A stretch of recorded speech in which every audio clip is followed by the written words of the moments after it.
Dito tayo ngayon sa may Concha. Tinikman natin yung mga dish. Okay, sabaw. Okay, ito. Noodles. At saka garbage. So, titikman natin kung ano yung lasa. Simulan natin dito. Sabaw pa lang. Titikman natin yung sabaw kung anong lasa.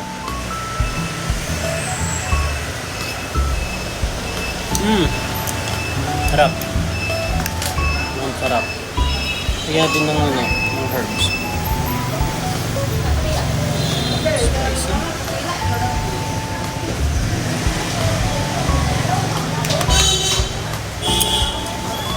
Titigman natin kung anong husgahan natin.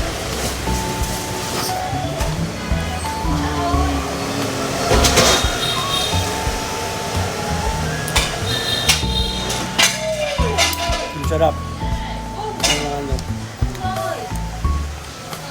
Mga herbs.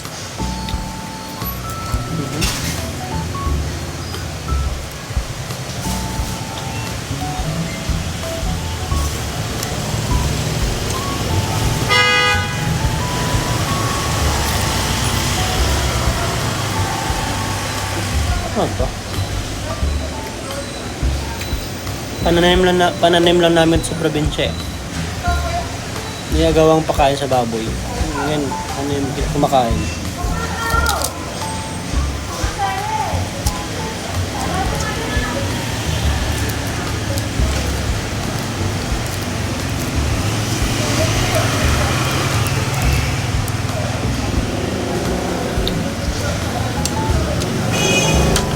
Ano yung halang dito?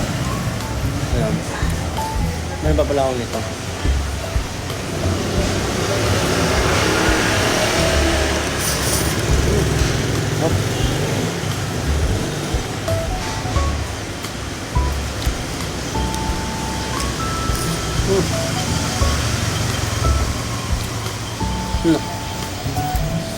Panalo yung lasa. Tamis. Pagdagan ng mga spices at saka herbs na mga gulay, panalo yung lasa.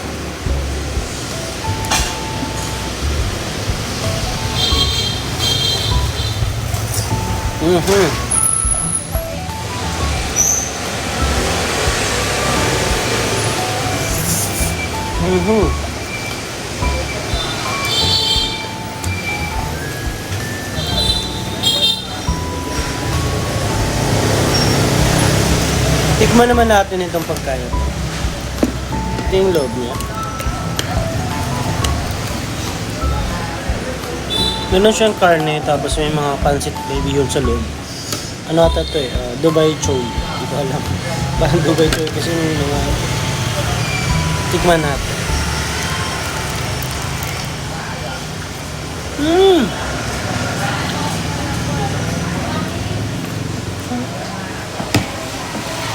Sarap, sarap. Mas masarap siguro ito kung may suka. Tingnan natin ha.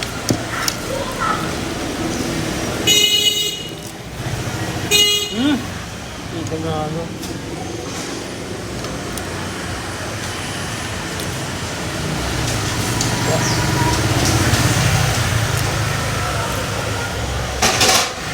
Gulay.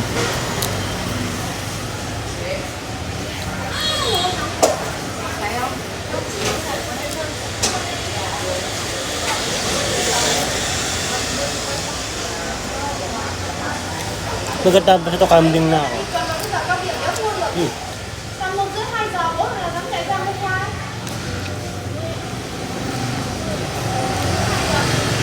Tignan natin ito. Yung lasa.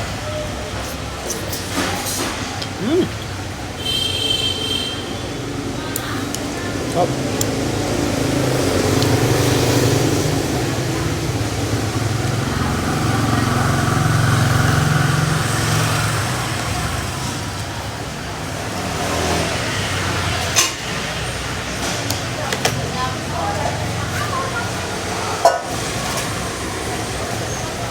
Tapos isa-usa sa sabaw.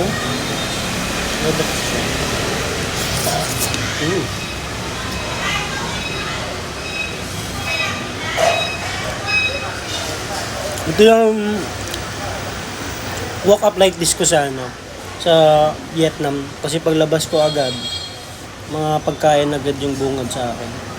Mga souvenir, gulayan, mga pratasan, pagkain. Siyempre, hindi ko papalagpasin yung pagkain na to. Kasi bago ako bumalik sa Thailand, gusto ko muna matikman itong pagkain na to.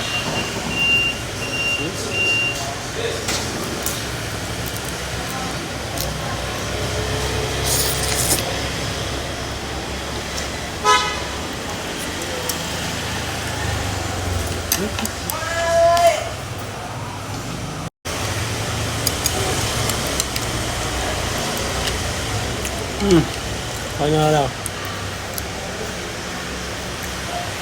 No. Nasa sa mga ko. Kasi anghang, masyado. Nga pala yung spicy dito sa yung mga spice dito sa Vietnam, masyadong sobrang anghang talaga. Unlike sa Thailand na kaya mo siyang kainin yung buo, ito hindi. Hindi mo kaya. Sobrang anghang talaga.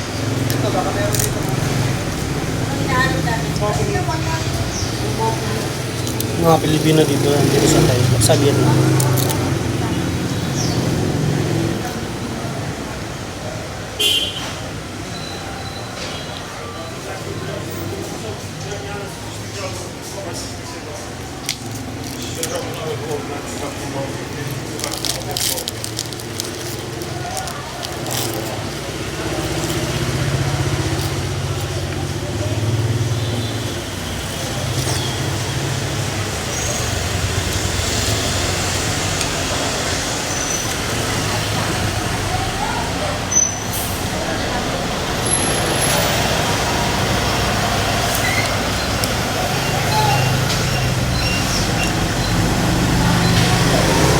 Sa dulo yun, coffee shop yan. Bili yan ng mga kape. Dito. Tsaka hindi ka lugi Ano bakit? Mga pagkain dito, ang dami mga spices, ang dami mga spices. Ang dami mga gulay-gulay. Diba? 120,000 lang ito. Lahat ito. Pero ang dami ng mga gulay at saka mga pagkain. Overload din yung mga karne. Di tinipid. Sarap. Ating sarasang sarap.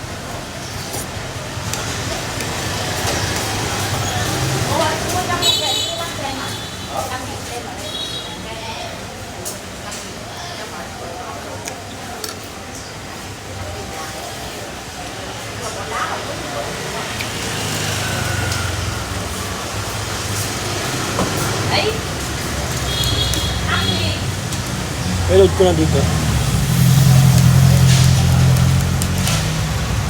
Lord, thank you so much Lord sa bigaya. Lord.